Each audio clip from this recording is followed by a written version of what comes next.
Imagine relying on like a single piece of software to write your code or draft your legal emails and, just manage the underlying logic of your entire small business. Right, which so many people are doing right now. Exactly. Now imagine that software hallucinates a critical error. You act on it, and your business suffers this massive financial hit. Yeah, worst case scenario. Right. So you pull out the contract you signed just to see what kind of recourse you have, and you discover the creator of that tool legally owes you a maximum of, get this, $100. It's really something. It is. Welcome to the deep dive. Today, we are taking a magnifying glass to the OpenAI terms of use. Specifically, we're doing a side-by-side comparison of the version that dropped back on December 11th, 2024 against the newly effective version from January 1st, 2026. Right. Because if you're using ChatGPT or DALL-E in your daily life, these terms are basically the invisible rulebook governing your digital output. Every single time you click agree, you are binding yourself to this text. You are.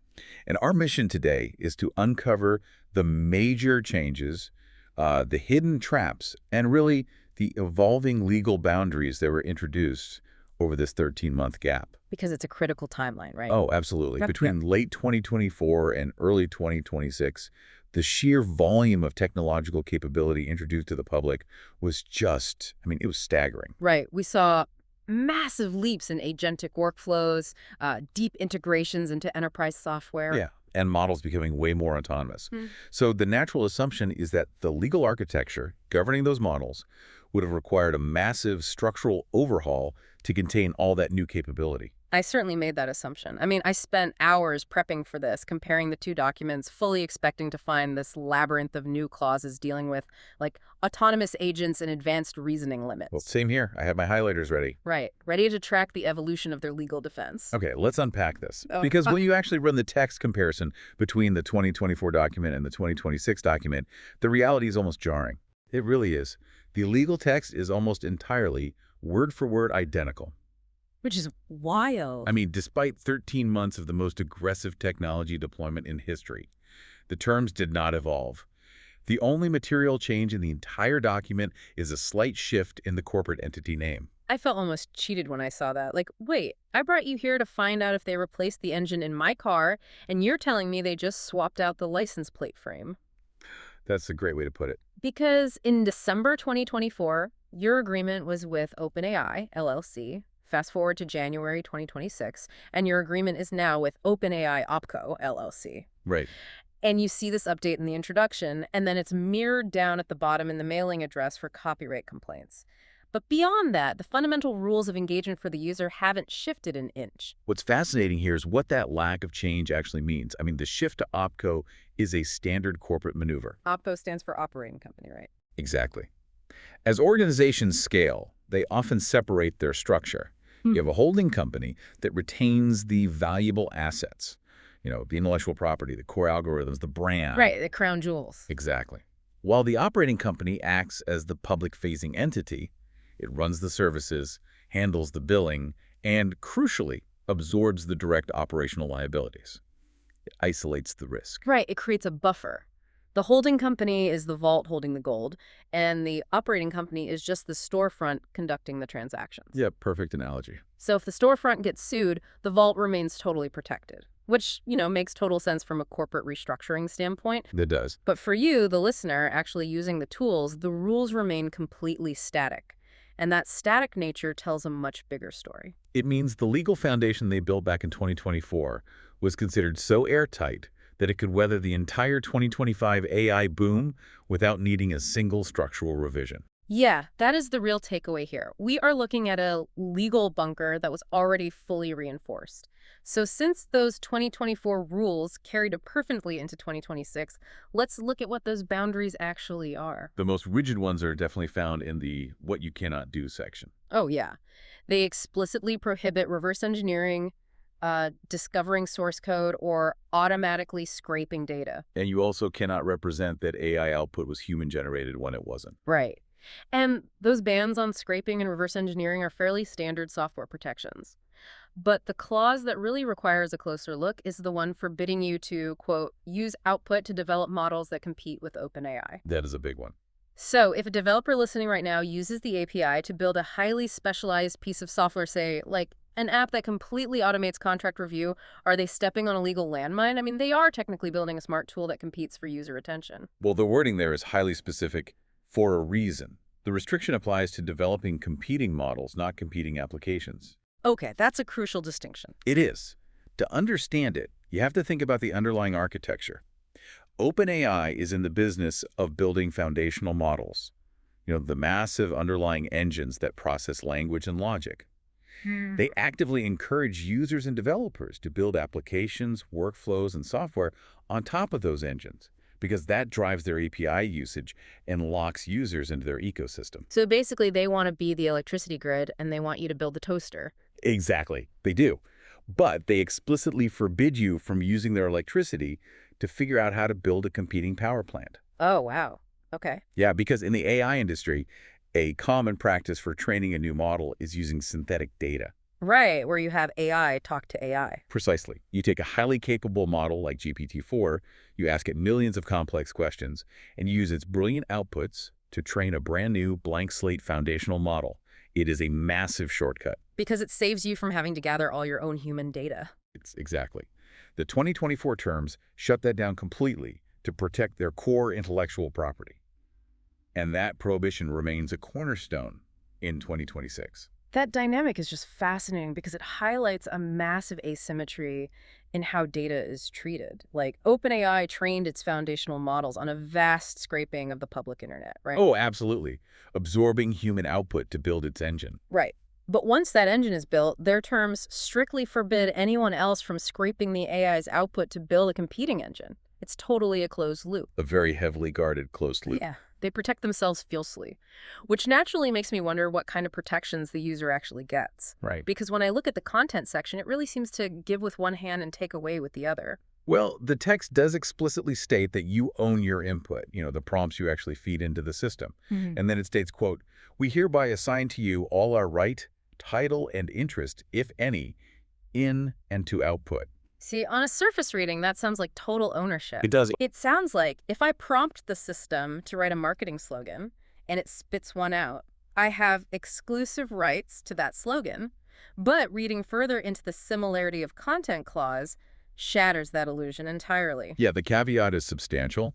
The terms clarify that due to the nature of artificial intelligence, output may not be unique, and other users might receive similar output. Right, your ownership rights do not extend to what other users generate. Exactly. Here's where it gets really interesting for the listener.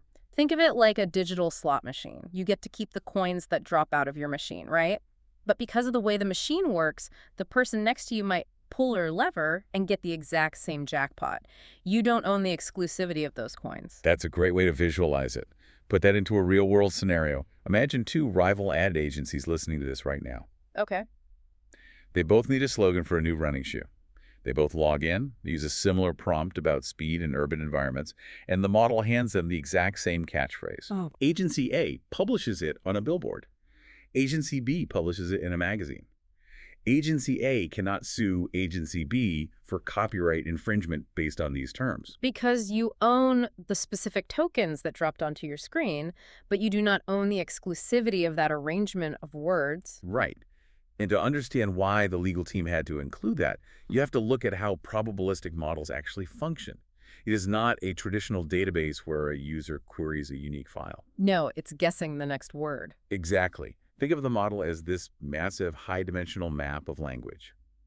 When you enter a prompt, you are dropping a pin on that map, and the system calculates the most probable path forward word by word. So if two users drop their pins in roughly the same area, The mathematical probabilities are very likely to guide them down the exact same path to the exact same destination. and the legal terms actually lean heavily on that concept. I noticed the text explicitly references the probabilistic nature of machine learning. They do.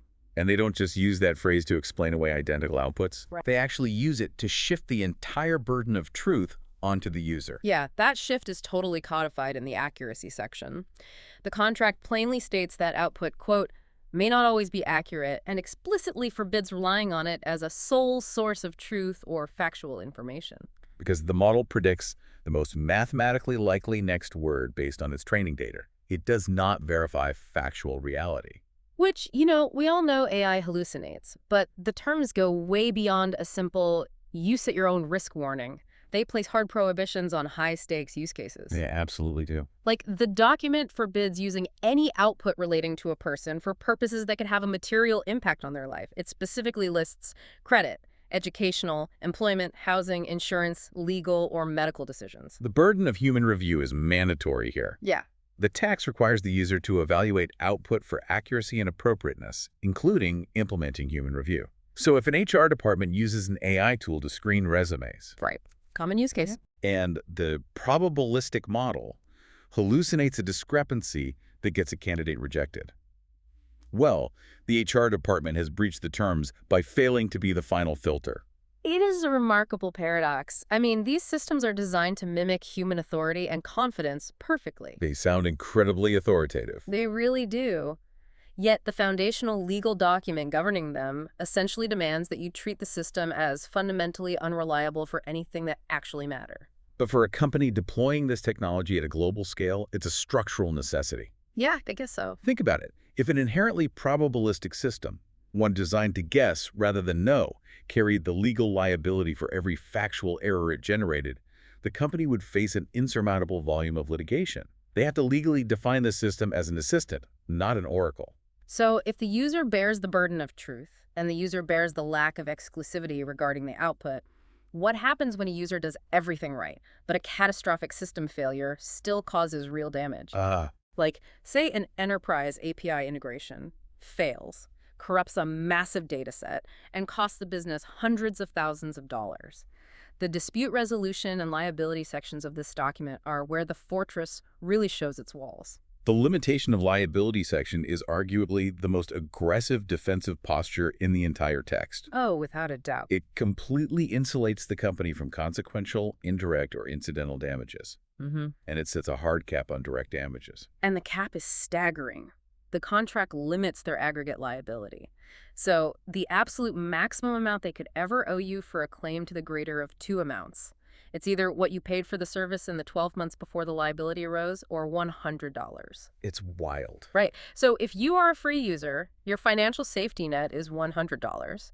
And if you pay a $20 monthly subscription, your absolute maximum recourse is $240. The asymmetry there is just profound. I mean, a user could integrate this technology into the core of their operations, generating massive value and reliance. Yeah, running their whole business on it. But the legal architecture caps the provider's downside risk to the cost of a few cups of coffee. It's unbelievable, and the mechanism they use to enforce that cap brings us to the arbitration section, which is just a masterclass in neutralizing modern legal threats. It really is. Because usually when consumers face a massive corporation with a tiny liability cap, the strategy is collective action, right? Consumers band together to form a class action lawsuit, pooling their resources to make the litigation financially viable. But the class and jury trial waiver section preemptively shuts that down. By using the service, you irrevocably waive your right to a trial by jury and your right to participate in a class action lawsuit. You agree that any dispute must be brought on an individual basis through mandatory arbitration. Right. But wait, over the past few years, creative plaintiff lawyers found a workaround to those individual arbitration clauses, didn't they? They did. They realized that when a company forces arbitration, the company is usually on the hook for the upfront arbitration filing fees, which can be thousands of dollars per case. Right, so lawyers started organizing mass arbitration events. Exactly. They would gather, say, 5,000 angry users and file 5,000 individual arbitration claims on the exact same day. Which is brilliant. It's designed to weaponize the company's own terms against them. Because if a company has to pay $3,000 in filing fees for 5,000 individual cases, they're suddenly facing a $15 million upfront bill before a single case is even heard. Right. It forces companies to settle regardless of the actual merits of the claims. It became this existential threat to tech companies. So I was looking for how a legal team in 2024 anticipated and defended against that specific tactic. And the answer is buried right there in the text under the batch arbitration clause. Yes. The batching mechanism is a highly strategic countermeasure. Tell me about it. The terms stipulate that if 25 or more claimants, represented by similar counsel, filed demands raising substantially similar disputes within 90 days of each other, the designated arbitration forum, which is National Arbitration and Mediation, or NAM, will administer those claims in batches of up to 50. Now, that sounds administrative, but the financial implication of that grouping is the real weapon here, right? Oh, entirely. The clause explicitly dictates that NM will administer each batch of 50 as a, quote, single consolidated arbitration with one arbitrator, one set of arbitration fees, and one hearing. Boom! That completely dismantles the plaintiff lawyer's leverage. Overnight. Because if a lawyer hits them with 5,000 individual claims to trigger those massive filing fees, this clause immediately consolidates those 5,000 claims into just 100 batches. The company is now only paying 100 sets of arbitration fees instead of 5,000. It starves the mass arbitration strategy of its economic threat while still legally denying the users a traditional class action lawsuit in a public court. The defense is entirely interlocking. The ASIS software disclaimer handles general performance, the liability cap limits direct financial exposure, the class action waiver prevents collective court battles, and the batch arbitration mechanism neutralizes the modern threat of mass individual filings. It's an impenetrable shield. It really is, and when you lay all those pieces out, it makes perfect sense why this document didn't change in January 2026. Right. I mean, we started this deep dive expecting a grand evolution of the rules to match the grand evolution of the technology. Instead, the transition from the 2024 terms of use to the 2026 version acts as a victory lap for a legal document that was already fully impenetrable. Exactly. Aside from tweaking a few letters to point the obligations toward an OpCo operating entity, the core architecture, the rigid boundaries on developing models, shifting the factual burden onto the user, the illusion of exclusive content ownership, and those ironclad liability shields, they remain perfectly intact. They didn't have to touch a thing. So for you, the listener, it's a vital reality check. Every single time you log in to use these powerful tools, you are operating entirely inside their walled garden. You are absorbing the risk of hallucination and doing so under a $100 safety net. Just keep that in mind the next time you integrate an AI output into something that truly matters. We've seen that the company's legal terms are incredibly static, shielding them from the unpredictable nature of their own technology. But as these foundation models move beyond just text generation on a screen and become the operating brains for physical robotics, autonomous vehicles, and critical real-world infrastructure. Yeah, the stakes get much higher. Exactly. The damage of a hallucination shifts from a bad resume screening to a physical, real-world failure. So the question to mull over isn't whether the terms of service will evolve, but rather, how long can a software-era $100 liability cap hold up before the legal system forces a reckoning that a simple agree button can no longer contain?